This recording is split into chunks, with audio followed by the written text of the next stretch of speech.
lo más difícil es tomar el camino difícil, es decir, hacer el esfuerzo de ir adentro a las emociones ahí donde duele y motorizar otro tipo de acciones.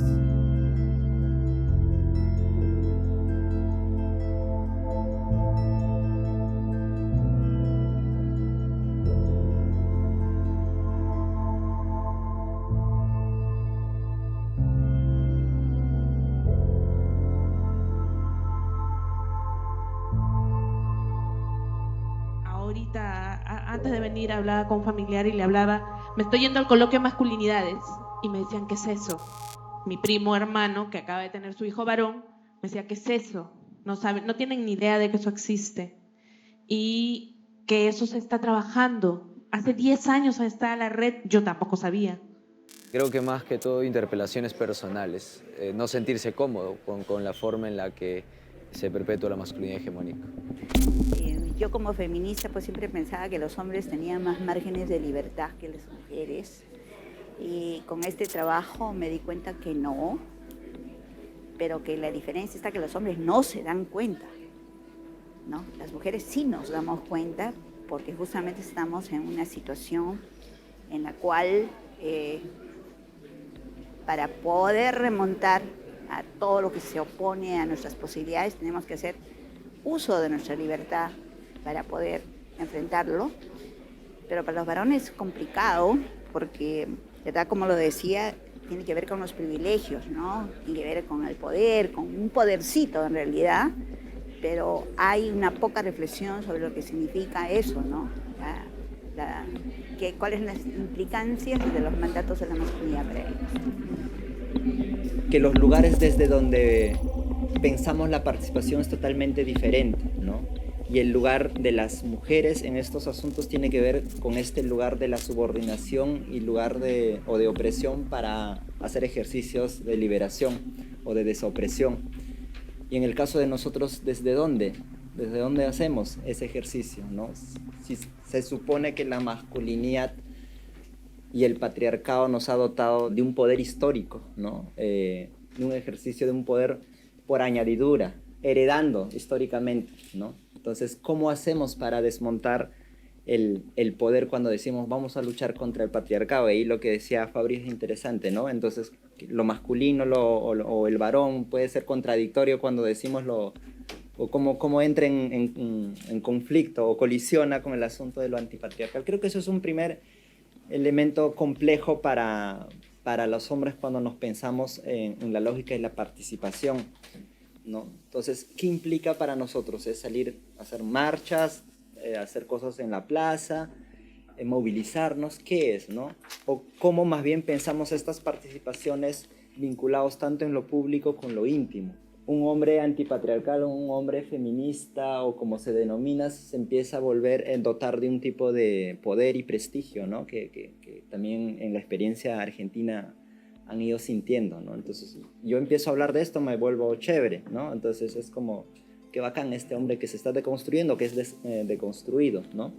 Eso es un riesgo que nosotros íbamos entendiendo, y qué difícil es para nosotros los hombres pensar la participación más bien en lo invisible, en lo íntimo, en lo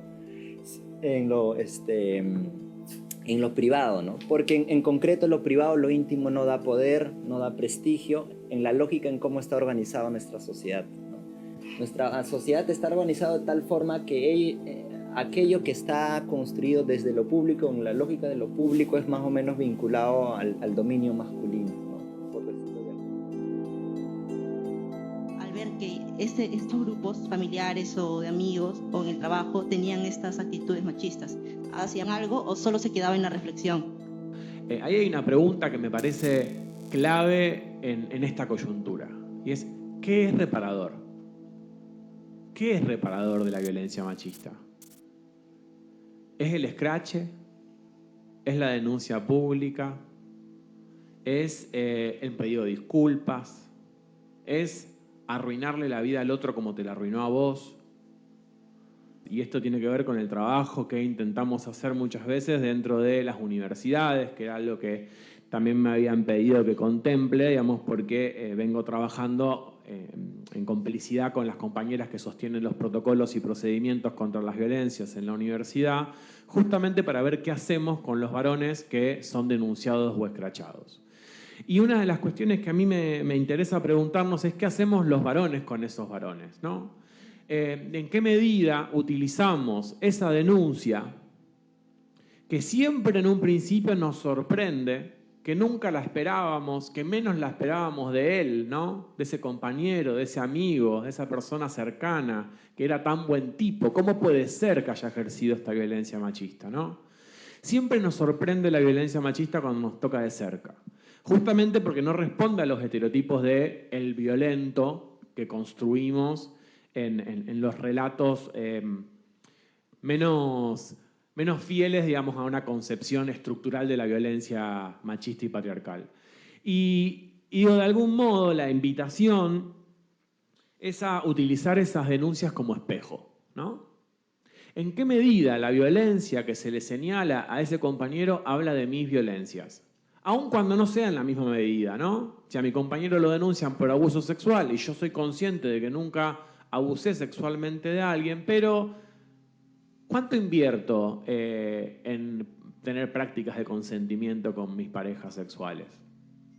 ¿Cuánto pregunto qué es lo que quieren, qué es lo que desean, hasta dónde? ¿Cuánto supongo? ¿Cuánto prefiero no preguntar para que no crean que no sé dónde tengo que tocar o qué es lo que tengo que hacer, ¿no? Digo, los varones no trabajamos sobre consentimiento. Y como no trabajamos sobre consentimiento, no trabajamos sobre el registro de nuestros cuerpos, mucho menos comprendemos el registro del cuerpo de los demás, muy probablemente estemos violentando ese consentimiento a diario, nos hayan denunciado o no. Pensemos en este momento cuáles son esas violencias que sigo ejerciendo o que he ejercido. Si yo les pregunto, ¿hay una mujer que ustedes conocen que les podría escrachar? ¿Podría pasarles eso? Si les ha pasado, si piensan que eso podría pasar, han hecho algo para reparar. Esto es lo que les demandamos, que piensen en lo que están haciendo, que piensen en lo que han hecho y que no esperen a que una compañera les interpele, que les diga qué violencia están ejerciendo. Ustedes tienen que ser responsables de buscar esos espacios. Con el caso específico de la pornografía, por ejemplo, es muy común que en los grupos de WhatsApp se pasen, ¿no? Pornografía, y tuve una experiencia que cuando ya empecé a cuestionarme todo este tipo de cosas, me di cuenta que eran de mi entorno más cercano incluso, ¿no? Y recuerdo que iba al gimnasio un tiempo y dentro del gimnasio algunos compañeros con los que compartíamos rutina, pues era común que después del fin de semana se compartan videos de lo que habían hecho con alguna chica, ¿no? Y en grupos públicos, ¿no? Cuando yo me di cuenta que tenía que intervenir, decirles que, sobre todo que eso está mal, pues, ¿no? Que incluso es un delito y ello, pues me trajo como resultado no el cuestionamiento de ellos, sino una exclusión de mí al grupo, ¿no? Y eso me hizo pensar mucho de qué forma enfrentar eso, ¿no? De cómo tratar este tipo de problemas que son serios, ¿no?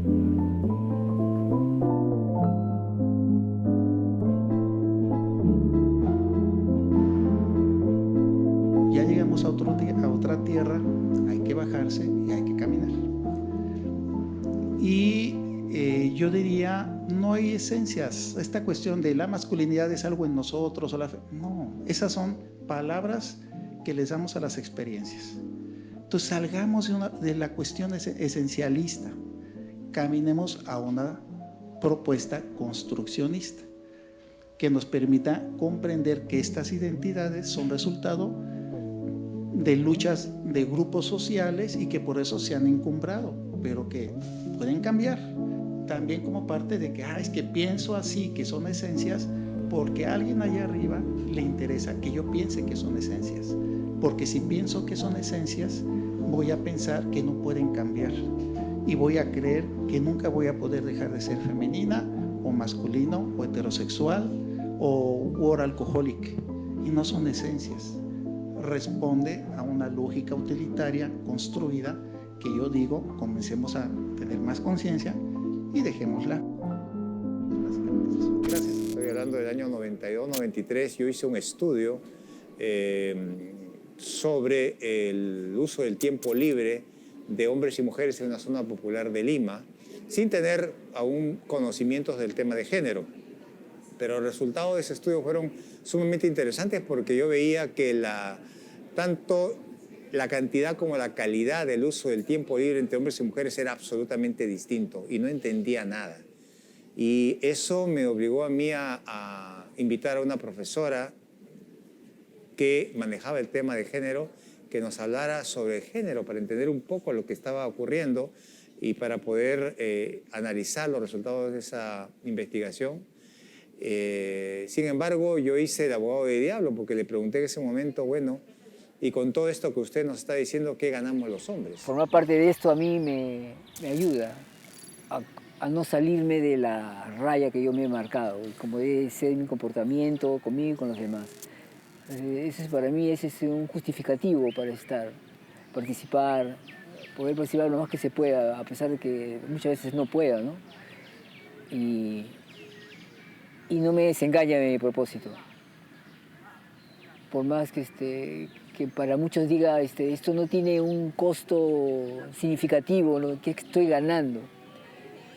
Para mí la ganancia es muy personal, es calidad, que no puedo obtener en otro lugar quizás.